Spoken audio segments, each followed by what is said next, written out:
नमस्कार बच्चों, एडोबिया point channel में आपका स्वागत है। तो लंबी छुट्टियों के बाद पुनः आपकी वर्कशीट आ गई है। तो चलिए शुरू करते हैं आज की वर्कशीट। और आज की वर्कशीट है क्लास 9 के साइंस की वर्कशीट संख्या 48। बच्चों, आज हम लोग उत्तक की पुनरावृत्ति करेंगे। उत्तक आप लोग समझते हैं, एक ही प्रकार की संरचना और कार्य करने वाले कोशिकाओं के समूह को उत्तक कहा जाता है।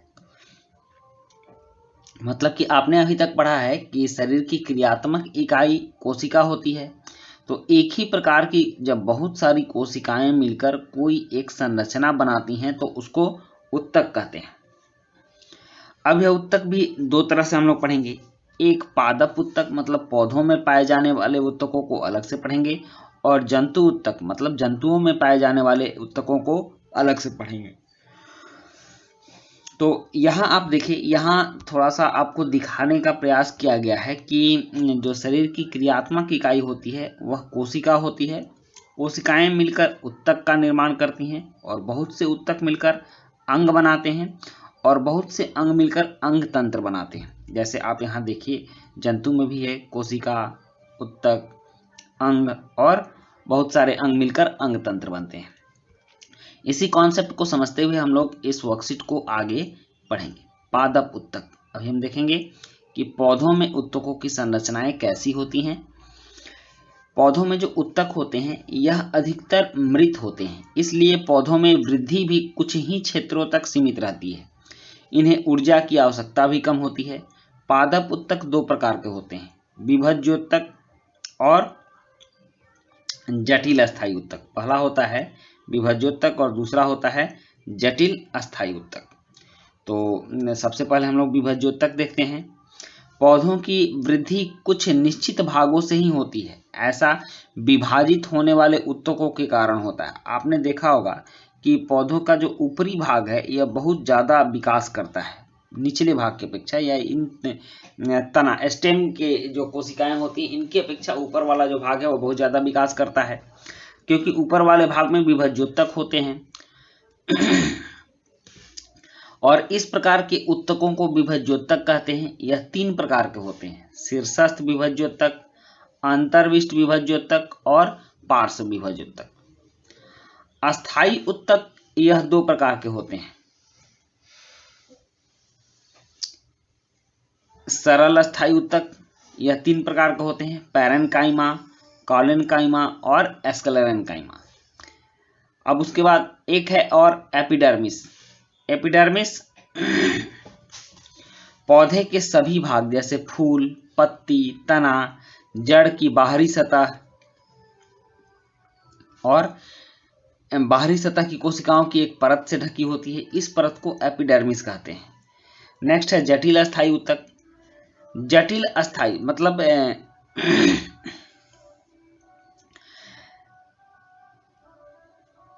जटिल अस्थायी उत्तक एक से अधिक प्रकार की कोशिकाओं से मिलकर बने होते हैं। अभी तो हमने पढ़ा है कि जो कोशिकाएं, जो उत्तक होते हैं एक ही तरह की कोशिकाओं से मिलकर बने होते हैं, लेकिन जटिल अस्थायी उत्तक एक से ज्यादा प्रकार की कोशिकाओं से मिलकर बने होते हैं। और यह संवहन उत्तक भी कहते हैं। मतलब यह संवहन उत्तक इसलिए कहते हैं क्योंकि यह शरीर में संवहन का काम करते हैं, पदार्थों को एक जगह से दूसरी जगह ले जाने का कार्य करते हैं। यह दो प्रकार के होते हैं, जाइलम और फ्लोएम। जाइलम का काम है जड़ से खनिज, जल और खनिज लवण का ऊर्ध्वाधर संवहन करते हैं। ऊर्ध्वाधर संवहन मतलब नीचे से खींचते हैं और ऊपर की ओर पहुंचाते हैं। फ्लोएम उत्तक पादप में भोजन का स्थानांतरण करना। फ्लोएम क्या करते हैं, जब पत्तियां भोजन बनाती हैं तो उसको विभिन्न तनों तक, विभिन्न पत्तियों तक, जड़ों तक पहुंचाते हैं। और इनका कार्य है, मतलब फ्लोएम उत्तक का कार्य है कि पत्तियां जो भोजन बनाती हैं उनको पूरे पौधों के शरीर में पहुंचाना। और जाइलम उत्तक का कार्य है कि जड़ जो नीचे से जल और खनिज लवण खींचते हैं उसको पत्तियों तक पहुंचाना। उसके बाद अब है जंतु उत्तक। जंतु उत्तकों का अधिकांश भाग जीवित होता है। आपने वहां पादप उत्तक का देखा होगा कि अधिकांश भाग मृत होता है, लेकिन जंतु उत्तक का अधिकांश भाग जीवित होता है। इन्हें ऊर्जा की भी अधिक आवश्यकता होती है तथा इनकी कोशिकाओं की वृद्धि भी एक समान होती है। जंतु उत्तक निम्नलिखित प्रकार के होते हैं, संयोजी उत्तक, एपिथीलियम उत्तक, पेशीय ऊतक और तंत्रिका ऊतक। संयोजी ऊतक के भागों को हम लोग पढ़ेंगे।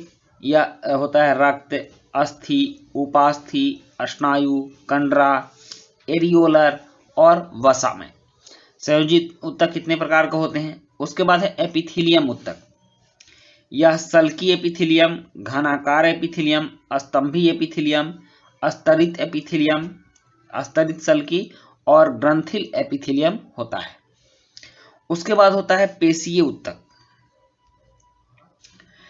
पेशीय ऊतक भी 3 प्रकार का होता है, रेखीय पेशी, चिकनी पेशी और हृदय पेशी। इस प्रकार इस ऊतक की कोशिकाएं लंबी होती हैं, रेखित पेशी की लंबी होती हैं, बेलनाकार और शाखा रहित होती हैं, इनमें शाखाएं निकली नहीं होती हैं और बहुकेंद्रकीय होती हैं, इसमें केंद्रक की संख्या ज्यादा होता है।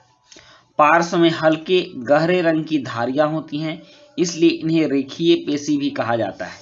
यह अस्थियों से जुड़ी होती है, अस्थियों मतलब हड्डियों से जुड़ी होती हैं।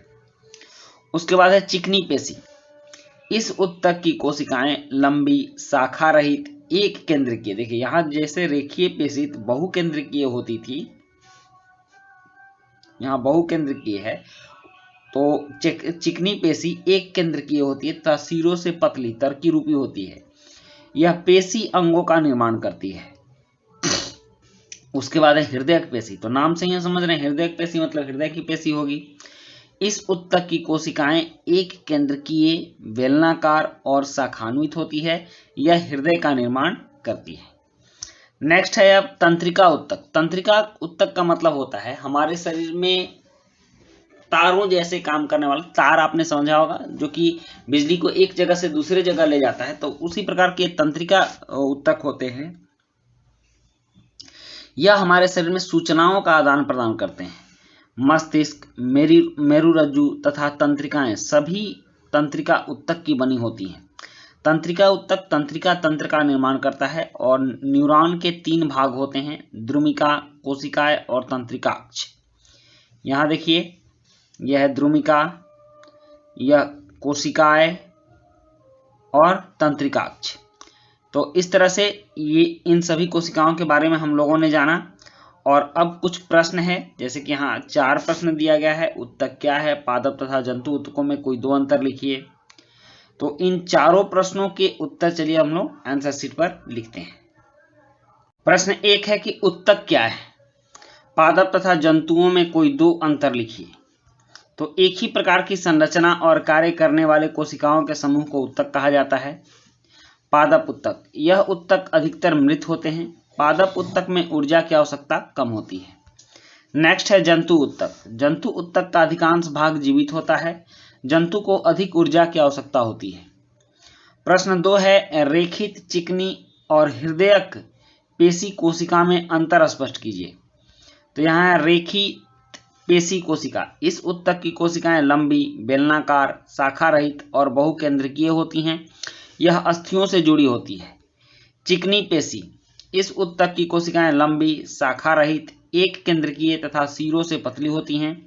यह पेशी आंतरिक अंगों का निर्माण करती है। और अब है हृदयक पेशी। इस ऊतक की कोशिकाएं एक केंद्रकीय, बेलनाकार और शाखा रहित होती हैं। यह हृदय का निर्माण करती हैं। प्रश्न 3 है कि न्यूरॉन का नामांकित चित्र बनाएं, इनका कार्य भी लिखिए। तो सबसे पहले हम लोग न्यूरॉन के कार्य लिखते हैं। यह है न्यूरॉन के कार्य।